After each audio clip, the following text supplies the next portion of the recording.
आप सभी को जय मसीह की। प्रभु आप सभी को बहुत आशीष दे। तो आज से हम नीति वचन के अध्यायों को पढ़ने की पूरी कोशिश करनी है आज से हमें, जिससे कि हम बुद्धि में, ज्ञान में, समझ में, परमेश्वर की भरपूरी में, परमेश्वर के डर में और परमेश्वर की इच्छा में हम परिपूर्ण होते जाएं। उन गहरी से गहरी, बड़ी से बड़ी, छोटी से छोटी बातों को हम सीखे जिनमें हम चूक जाते थे, जिनको हम हल्का समझते थे या जिनके कारण हमने बहुत कुछ खोया है। तो ये वो बातें हैं, ये वो ज्ञान की, समझ की और बुद्धि की बातें जो प्रभु चाहते हैं हमारी ज़िंदगी में हो, ताकि हम छोटी से छोटी बातों में कभी चूकने ना पाएं, कभी कुछ खोने ना पाएं, कभी हम गिरने ना पाएं, कभी हम ठोकर ना खाएं। क्योंकि ये बातें हम सभी की ज़िंदगी में होना बहुत ज़रूरी है। हम चाहें तो नीति वचन के अध्याय हम डेट के अनुसार भी पढ़ सकते हैं, तारीख के अनुसार पढ़ सकते हैं, जैसे जो तारीख है उसके हिसाब से हम वो अध्याय पढ़ सकते हैं।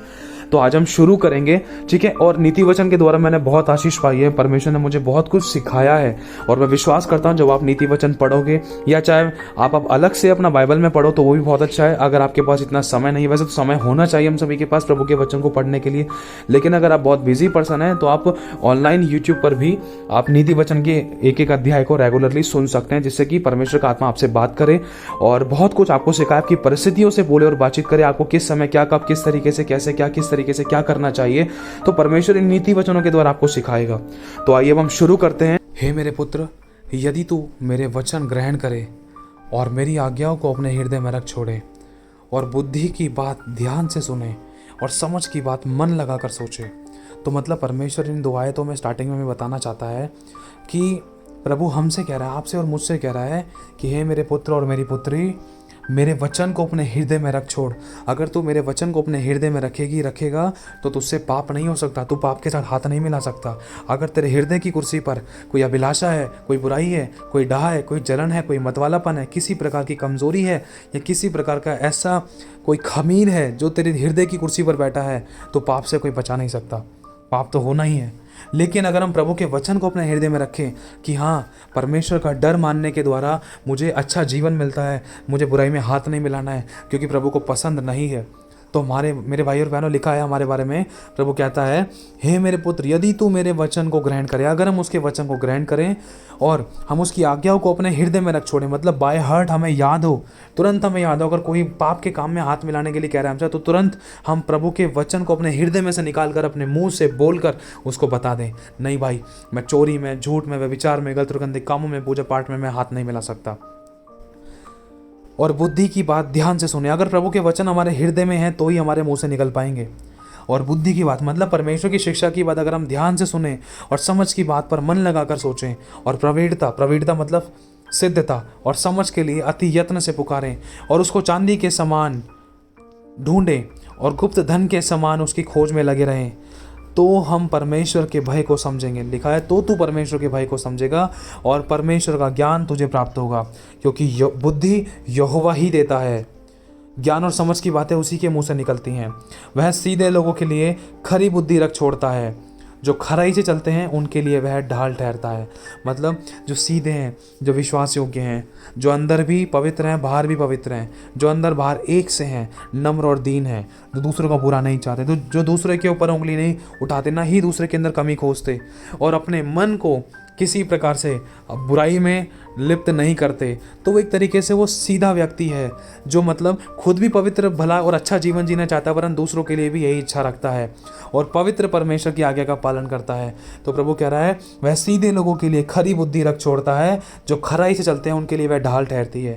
जो खराई से चलेगा, पवित्रता, सच्चाई, खराई, प्योरिटी के साथ, जो अंदर है वही बाहर, बिल्कुल भी कपट नहीं होने पाए, सच्चाई के साथ हमेशा हमारे शब्द रहें, तो उनके लिए प्रभु कह रहा है, चाहे कोई कितना भी एड़ी चोटी का जोर लगा ले ऐसे लोगों को फंसाने के लिए, तब भी कोई फंसाने नहीं पाएगा, क्योंकि वो परमेश्वर की जो बुद्धि है उस भाई के अंदर, उस बहन के अंदर जो खरा है, तो वो बुद्धि उसको बचाएगी। ढाल के समान लिखा है, वह न्याय के पंथों की देखभाल करता है और अपने भक्तों के मार्गों की रक्षा करता है। तब तू धर्म और न्याय और सिधाई को निदान सब भली चाल समझ सकेगा, क्योंकि बुद्धि तो तेरे हृदय में प्रवेश करेगी और ज्ञान तुझे मन भावन लगेगा। बुद्धि मतलब प्रभु का वचन, प्रभु की आज्ञाएं, प्रभु की शिक्षाएं हमारे हृदय में प्रवेश करेगी ना, तो अच्छे से अच्छा ज्ञान भी जो परमेश्वर का है हमें मन भाव लगेगा और हम उसकी ओर मोहित हो जाएंगे, जो परमेश्वर की महिमा के लिए है। लिखा है, विवेक मुझे सुरक्षित रखेगा और समझ मेरी रक्षक होगी।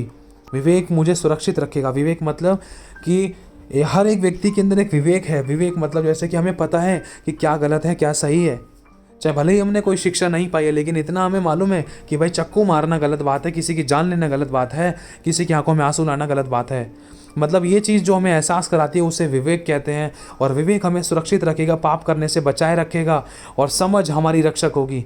परमेश्वर का वचन, अगर हम प्रभु को खोजते रहेंगे, प्रभु को खोजना ही, प्रभु को जानना ही समझ है। जितना हम उसकी गहराई में जाएंगे, जितना हम उसको खोजेंगे, उतनी गहराई में जाने के द्वारा हम उन गहरी गहरी बातों को सीख पाएंगे, जिसके द्वारा परमेश्वर हमें अपनी समझ देगा। और उस समझ के द्वारा चाहे कितनी बड़ी तकलीफ है, कितनी बड़ी समस्या, कितने भी गहरे में गड्ढे में अगर कोई गिर गया था, तो उस समझ के द्वारा परमेश्वर हमारी रक्षा करेगा, निकलने के लिए हमें मार्ग बताएगा उस समझ के द्वारा। लिखा है, और समझ तेरी रक्षक होगी, ताकि तुझे बुराई के मार्ग से और उलटफेर की बातों के कहने वालों से बचाए, जो सिधाई के मार्ग को छोड़ देते हैं ताकि अंधेरे मार्ग में चलें, जो बुराई करने से आनंदित होते हैं और दुष्ट जन की उलटफेर की बातों में मन लगाते हैं या मगन रहते हैं, जिनकी चाल चलन टेढ़ी मेढ़ी और जिनके मार्ग बिगड़े हुए रहते हैं। प्रभु कहता है कि ऐसे लोगों से प्रभु में बचाकर रखेगा, समझ के द्वारा, अपनी शिक्षाओं के द्वारा। लिखा है, तब तू पराई स्त्री से भी बचेगा। कब? जब हम परमेश्वर की आज्ञाओं को, उसके वचनों को अपने हृदय में रखें और पवित्रता, सच्चाई, खराई से चलने का हम प्रयास करें, कोशिश करें। तो लिखा है, तब तू पराई स्त्री से भी बचेगा जो चिकनी चुपड़ी बातें बोलती है।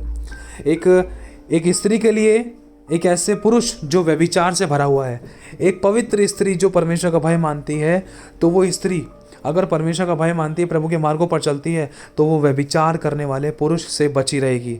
अगर कोई पुरुष परमेश्वर का भय मानता है, उसके मार्गों पर चलता है, उसके लिए जीना चाहता है और पवित्रता, सच्चाई, खराई का जीवन जीता है, प्रभु की आज्ञा को अपने हृदय में रख छोड़ता है, अपने मुंह से कहता है, तो परमेश्वर उस पुरुष को, जिसके अंदर अपनी समझ परमेश्वर ने दी है, उस पुरुष को व्यभिचारणी स्त्रियों से बचा कर रखेगा।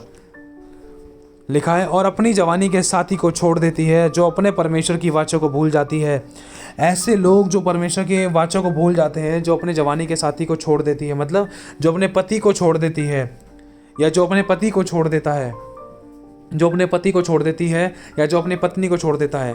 ऐसे लोग जो प्रभु के वचन को जानते थे, जब ऐसे लोग अगर किसी भी रीति से अगर किसी को फंसाना चाहते हैं या किसी प्रकार से दूसरे को अहेर करना चाहते हैं, तो प्रभु ऐसे लोगों से बचा कर रखेगा, आपको बचा कर रखेगा, मुझे बचा कर रखेगा।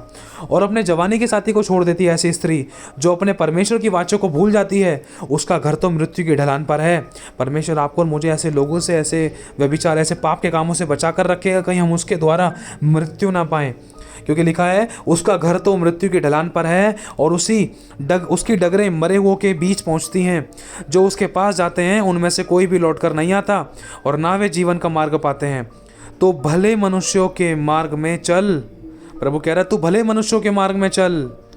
प्रभु इस आयत में एक बात बताना चाहता है, 19वीं आयत में, जो उसके पास जाते हैं, मतलब जो व्यभिचार के काम में, गलत और गंदे काम में हाथ मिलाते हैं, प्रभु के वचन को जानने के बाद प्रभु साफ कह रहा है, उनमें से कोई भी लौट कर नहीं आता और ना ही वे जीवन का मार्ग पाते हैं।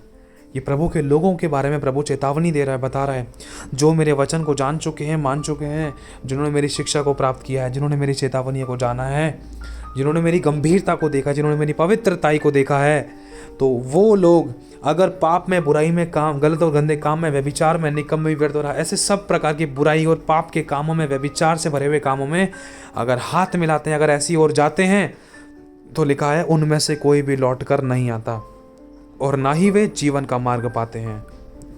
लिखा है, तो भले मनुष्यों के मार्ग में चल और धर्मियों की बाट को पकड़े रहे, क्योंकि धर्मी लोग देश में बसे रहेंगे। धर्मी कौन? प्रभु के दास दासी, प्रभु के लोग, प्रभु के विश्वासी, जो उस पर विश्वास करते हैं, जो उसके लहू से धुले हुए हैं, वे धर्मी हैं। लिखा, क्योंकि धर्मी लोग देश में बसे रहेंगे। लहू से धुले हुए कौन है? लहू से धुले हुए वो हैं जिन्होंने पश्चाताप किया है। प्रभु, ना तो मैं ऐसे काम में हाथ मिलाने पाऊँ, ना तो मैं बुराई करूँ, ना तो मैं झूठ बोलूँ, ना चुगली करूँ, ना व्यभिचार करूँ, ना गलत संगति में जाऊँ, तो मुझे बचा के रख, मेरे पापों को क्षमा कर। तो ऐसे लोगों के जिनके पाप क्षमा किए गए हैं, वो धर्मी हैं, जिन्होंने अपने गलती, पाप, गुनाह, अपराधों को प्रभु के आगे माना है और बुराई को छोड़ने का प्रयास किया है और बुराई से बैर करने की इच्छा रखी है और बुराई से दूर रहते भी हैं। और यीशु के लहू को जिन्होंने अपने ऊपर मांगा है, प्रभु तेरे लहू से मुझे धो दे, मैंने विश्वास किया है। तो ऐसे लोग प्रभु की दृष्टि में धर्मी हैं। और ऐसे ही लोगों के बारे में प्रभु कह रहा है, क्योंकि धर्मी लोग देश में बसे रहेंगे और जो खरे लोग ही खरे लोग हैं, जो खरे, जो प्योर हैं, जो अंदर बाहर और पवित्र हैं, जो अंदर भी सेम है बाहर भी सेम है, वरन जो प्रभु के डर को रखते हैं, पवित्र जीवन जीते हैं, बुराई से बैर करते हैं और खराई का जीवन जीते हैं, प्योरिटी का जीवन जीते हैं, तो ऐसे ही लोग उसमें बसे रहेंगे। और दुष्ट लोग देश में से नाश होंगे और विश्वासघाती उसमें से उखाड़े जाएंगे। तो प्रभु नहीं चाहता कि हम दुष्ट बने, प्रभु नहीं चाहता कि हम विश्वासघाती बने। विश्वासघाती वो है जो प्रभु के वचन को जानकर प्रभु से बहुत सारी प्रतिज्ञाएं करता है, बात करता है इस बारे में कि प्रभु मैं तेरे लिए ये कर दूंगा, वो कर दूंगा, और विश्वास तो शुरुआत में दिखाता है लेकिन बाद में विश्वासघात कर बैठता है, खुदा को छोड़कर दूसरे देवताओं के पीछे हो लेता है, या मनुष्य को खुश कर बैठता है, प्रभु को छोड़ देता है। हमने विश्वासघात किया, लेकिन प्रभु ने आखिरी सांस तक विश्वास योग्यता दिखाई, चाहे कितना भी दुख आए, लेकिन फिर भी यीशु मसीह ने हमें क्षमा ही किया। लिखा है दुष्ट लोग देश में से नष्ट होंगे। दुष्ट लोग कौन है? दुष्ट पवित्र शास्त्र किस विषय में बताता है? दुष्ट कौन है? देखो, दुष्ट एक तरीके से कहा जा सकता है जैसे कि जो लोग प्रभु के वचन को जानते हैं, जिनको पता है कि बुराई करना गलत है, जिनको पता है कि ये चीज़ करने के लिए परमेश्वर ने मना किया है, लेकिन फिर भी वो करता है, तो उसे दुष्ट कहते हैं। तो मेरे भाई और बहनों, इन बातों को हमें ध्यान रखना है ताकि हमसे कोई भी ऐसी गलती ना हो। यदि हो गई तो हम पश्चाताप करके माफ़ी मांगकर आगे बढ़ें। तो सभी को जय मसीह की। प्रभु आप सभी को आशीष दे।